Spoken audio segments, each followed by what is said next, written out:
আন্তর্জাতিক গণতন্ত্র দিবস উপলক্ষে বিএনপি আয়োজিত আজকের এই সমাবেশে সংগ্রামী প্রধান অতিথি বাংলাদেশের মানুষের গণতন্ত্রের যে আকুতি, গণতন্ত্রকে প্রতিষ্ঠা করার জন্য যে আত্মত্যাগ, তাকে যিনি দূর থেকে নেতৃত্ব দিয়েছেন এবং ফ্যাসিস্ট আওয়ামী লীগ সরকারের নির্যাতনে নির্বাচিত হয়ে বিদেশে অবস্থান করেছেন আমাদের সেই নেতা, গণতন্ত্রের প্রতীক, 18 কোটি মানুষের স্বপ্নের প্রতীক জনাব তারেক রহমান। মঞ্চে উপবিষ্ট জাতীয় নেতৃবৃন্দ, ভাই ও বোনেরা, আসসালামু আলাইকুম। আমার এখন বক্তব্য দেওয়ার কথা না, এখানে আমাদের নেতা অপেক্ষা করছেন, যিনি কথা বলবেন উনি আমাদের এই আন্দোলনের নেতৃত্ব দিচ্ছেন। আমি শুধু একটি কথা বলতে চাই যে বাংলাদেশের মানুষ সব সময় গণতন্ত্রের জন্য সংগ্রাম করেছে, লড়াই করেছে। শুধু 1952 সাল 71 সাল নয়, সেই ব্রিটিশ আমল থেকেই বাংলাদেশের মানুষ তার গণতান্ত্রিক অধিকারের জন্য সংগ্রাম করেছে, লড়াই করেছে।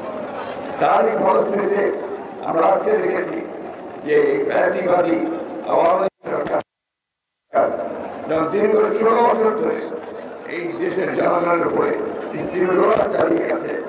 সেই স্টিমরোলারকে উপেক্ষা করে বাংলাদেশ জাতীয়তাবাদী দল, যার প্রতিষ্ঠাতা ছিলেন শহীদ প্রেসিডেন্ট জিয়াউর রহমান, দীর্ঘ সংগ্রাম করে আমরা আজকে একটা মুক্ত পরিবেশে উপস্থিত হয়েছি।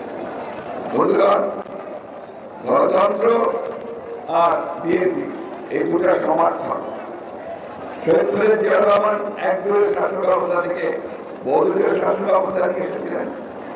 বেগম খালেদা জিয়া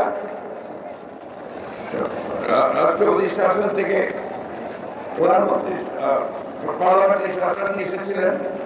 একটা সুষ্ঠু নির্বাচনের জন্য তিনি সেই কেয়ারটেকার গভর্নমেন্ট প্রচার করেছিলেন। বাংলাদেশের জাতীয়তাবাদী দল আপনারা দেখেছেন 2016 সালে বেগম খালেদা জিয়া ভিশন 2030 দিয়ে গণতন্ত্রের যদি সাস্টেইনেবল হয়, তাহলে রাষ্ট্রীয় তার জন্য সংস্কারের কথা বলেন।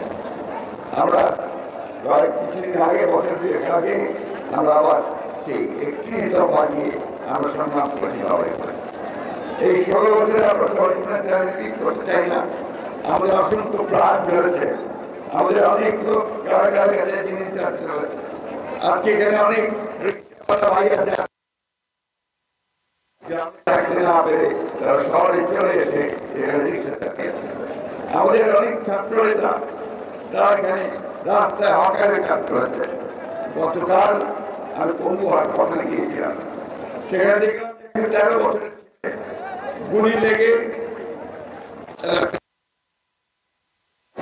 এই যে ত্যাগ, একটি দীক্ষার মধ্যে বাংলাদেশ জাতীয়তাবাদী দল এগিয়ে চলেছে। আমাদের সামনে একটা সুযোগ এসেছে, ছাত্র জনতা দিয়ে আমরা একটা সুযোগ পেয়েছি, গণতান্ত্রিক রাষ্ট্র। এই কথাগুলো আমাদের মনে রাখতে হবে।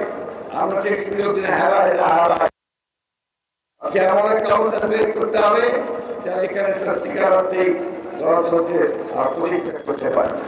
আর একটা কথা আমি অনুরোধ করবো সকলকে যে আপনারা হচ্ছেন সেই ভ্যানগার্ড, আপনারা হচ্ছেন সেই পাহাড়দার, গণতন্ত্রের পাহাড়দার। আপনারা সেই গণতন্ত্রের রক্ষা করার জন্য অতীতে লড়াই করেছেন। আপনারা গণতন্ত্রকে যদি কেউ ধ্বংস করতে চায়, আবার বিপদ আনতে চায়, লুট করে দিতে চায়, সেখানে আপনারা অবশ্যই রুখে দাঁড়াবেন। আমি বলতে পারবো না, শুধু এই সরকারের অনুরোধ করতে চাই, এখনো আমলাদের মধ্যে, সরকারের মধ্যে সেই সরকারের অনেক প্রচারটা অবস্থান করছে। তারা সমস্ত যে প্রচেষ্টা আমাদের গণতন্ত্রে ফিরে যাওয়ার, সেই বাংলাদেশকে মুক্ত খাবার সেটাকে নস্বাত করবার জন্য বসে আছে চক্রান্ত করছে। এই চক্রান্ত থেকে ঢুকে রাখতে হবে। গণতন্ত্র দিবসে আজকে আমাদেরকে আবার সেই শপথ গ্রহণ করতে হবে। যেভাবে বুকের রক্ত দিয়ে আমাদের ছেলেরা এই সুযোগ সৃষ্টি করেছে, বুকের রক্ত দিয়ে হলেও আবার আমরা সেই সুযোগকে রক্ষা করবো।